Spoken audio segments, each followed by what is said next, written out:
تو بہت دنوں کے بعد یہ بات دریافت ہوئی کہ قرآن کا سبجیکٹ کیا ہے.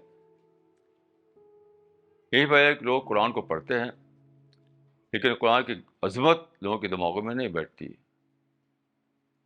تو بہرحال قرآن کا جو موضوع ہے وہ ہے بتانا انسان کو کہ خدا نے انسان کو کیوں بنایا, یہ دنیا کیا ہے, پری ڈیتھ پیریڈ کیا ہے, پوسٹ ڈیتھ پیریڈ کیا ہے. اور سب سے بڑا مسئلہ جو حل ہوا اس کو جاننے کے بعد وہ یہ ہے کہ سارے فلاسفرز, سارے تھنکرز, سارے لوگوں کے ذہن میں یہ سوال ہے ہزاروں سال سے کہ خدا اگر آل پاورفل ہے تو دنیا میں ایول کیوں ہے. وہ سمجھتے ہیں کہ آل پاورفل ہے تو دنیا کو ایول فری ہونا چاہیے.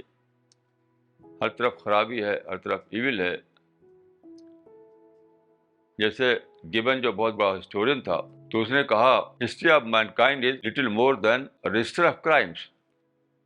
یہ سب کرائم ہے, وار ہے, تشدد ہے, یہ سب بھری ہوئی ہسٹری. تو کیا ہے ہسٹری؟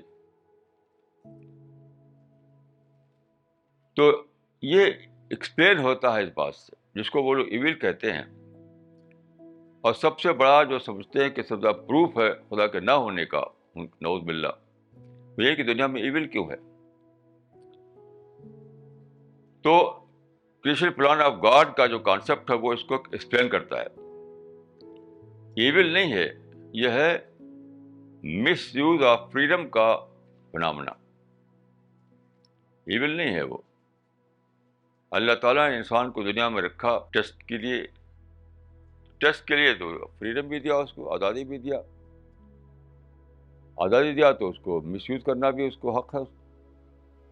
تو جس چیز کو ایول کہتے ہیں یہ لوگ, وہ حقیقت میں کیا ہے؟ وہ ہے مس یوز آف فریڈم کا فنامنا. اس سے اسے ایکسپلین ہوتی ہے.